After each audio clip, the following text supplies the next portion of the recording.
नमस्कार।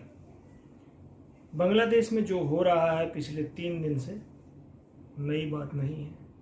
बांग्लादेश में पहले भी हो चुका है। शेख मुजीबुर रहमान, जिसको बांग्लादेश का राष्ट्रपिता कहा जाता है, गोली मारकर हत्या की गई थी। सौभाग्यवश उस दिन शेख हसीना और उसकी बहन वहाँ पर उपस्थित नहीं थी, जर्मनी में थी, और जर्मनी के बाद सीधा वो भारत आई थी।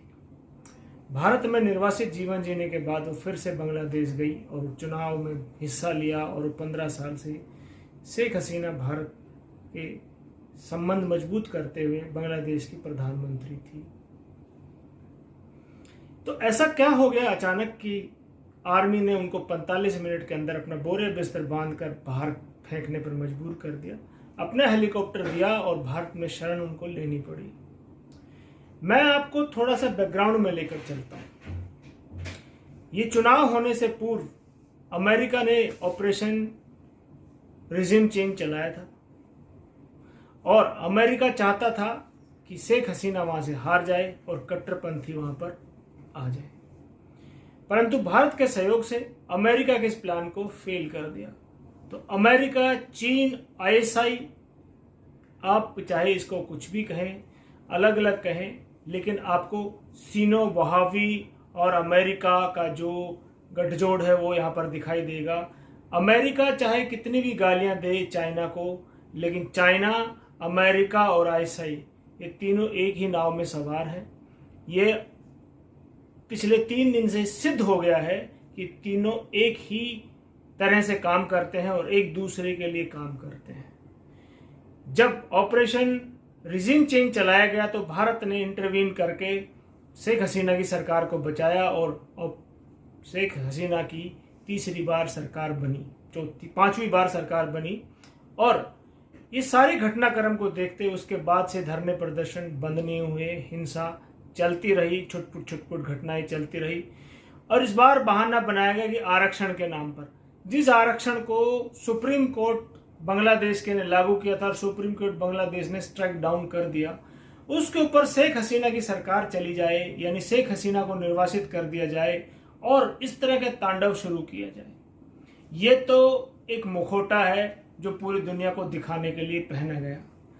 आपको याद होगा कि यूरोप को सबक सिखाने के लिए अमेरिका ने कितने मुस्लिम राष्ट्रों के ऊपर बम बरसाए, और वो मुस्लिम राष्ट्र से लोग भागकर अपनी जान बचाने के नाम पर पहुंचे यूरोप में। और इस समय जो यूरोप की दुर्दशा है, फ्रांस हो, यूके हो, यूके धधक रहा है इस समय, और यूरोप के बहुत सारे देश कब धधक जाएं, कब उनके शहर में हिंसा हो जाए, उनको खुद भी नहीं पता है।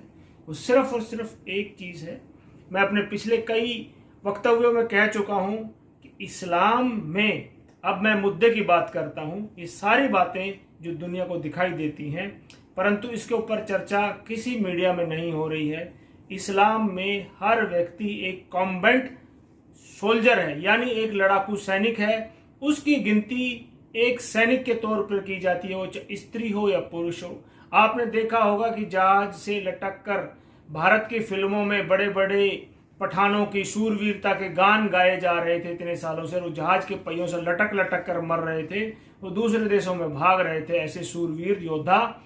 उनके गान यहाँ पर गाए जाते थे कि मतलब पठान का बच्चा हूं, कभी झूठ नहीं बोलता, और वो अपने स्त्री बच्चों को छोड़कर भाग गए थे। यानी उन्होंने जो प्रदर्शन किया वो यह प्रदर्शन था कि हर व्यक्ति वहां पर इस्लाम का एक सिपाही है, और वो दूसरे देश में इस्लाम से बचने के नाम पर जब पहुंचता है तो कुछ दिनों बाद जब उनकी संख्या ठीक ठाक हो जाती है तो वो इस्लामिक शरिया की मांग करने लग जाते हैं।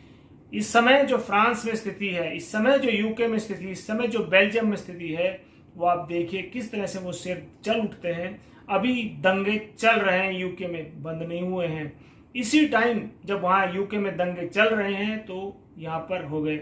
अब इसका जो सेकंड मुद्दा है, इस्लाम का जो टारगेट है वो भारत है, और सीनो वहाबी यानी चाइना वहाबी, यानी कि आपका पाकिस्तान, आईएसआर, अमेरिका का जो गठजोड़ है वो भारत पर किस तरह से टारगेट कर रहा है। क्योंकि जब इस तरह से घटनाएं बांग्लादेश में होंगी तो मानवता के नाम पर शरण लेने के लिए लाखों मुस्लिम, बड़ी बड़ी दाढ़ी वाले मुस्लिम भारत में एंट्री करेंगे। और भारत में इस वक्त करोड़ों मुस्लिम शरणार्थी के रूप में गलत तरीके से घुसे हुए रोहिंग्या और बांग्लादेशी आपके हर शहर में इस समय हजारों की तादाद में। अब कल्पना कीजिए वही लोग जब लाखों की तादाद में आपके शहर के चारों तरफ होंगे तो जो स्थिति आज बांग्लादेश की है वो स्थिति आपके शहरों की होने वाली है।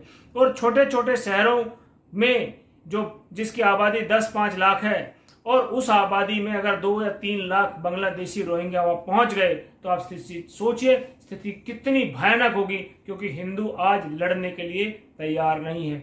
उसके घर में एक छोटी सी लकड़ी का टुकड़ा भी नहीं जिससे अपनी रक्षा कर सके। इनके पास घातक हथियार हैं और इनके अंदर जो दूसरे को मारने का कट्टरता है वो हिंदू में है ही नहीं, वो लड़ना भूल चुका है।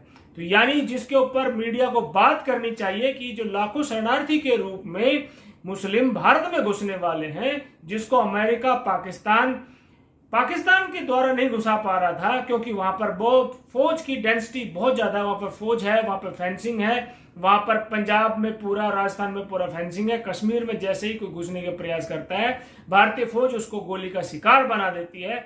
लेकिन पूरा बॉर्डर पोरस है, नदी नालों से भरा हुआ है और किसी भी बॉर्डर की स्थिति में जो फेंसिंग जो अरुणाचल पर आपका जो त्रिपुरा और उसके साथ लगते हुए एरिया में है वहां से आसानी से ये एंटर करेंगे। यानी आने वाले समय में भारत के शहरों में लाखों की तादाद में बांग्लादेशियों को देखेंगे जो इलीगल रूप से आएंगे और आपके मेरे संसाधनों पर ये कब्जा करेंगे और आपके मेरे जीवन और संपत्ति पर ग्रहण लगने वाला है। तो इसलिए आज ही फेसबुक के माध्यम से, ट्विटर के माध्यम से, सोशल मीडिया के माध्यम से आवाज उठाइए और भारत सरकार को टैग कीजिए ताकि उनको ये बात पता लगे कि हिंदू जाग चुका है और अपने अधिकारों के लिए बात करेगा। अगर इनको नहीं रोका गया वहीं तो ये जल्दी ही अगले 6 महीने में आपको और मेरे शहर में, आपके और मेरे घर के बगल में झुग्गी झोपड़ी डालकर आपको और हमको बाहर निकालकर आपके और मेरे महल बनाए हुए महल में ये लोग होंगे, हम लोग शरणार्थी होंगे या मार दिए जाएंगे और हमारी बहन बेटियों को ये लोग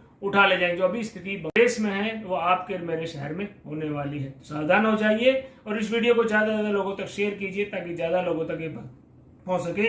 वीडियो को पूरा देखने के लिए बहुत बहुत धन्यवाद। जय हिंद, राष्ट्र, जय श्री राम।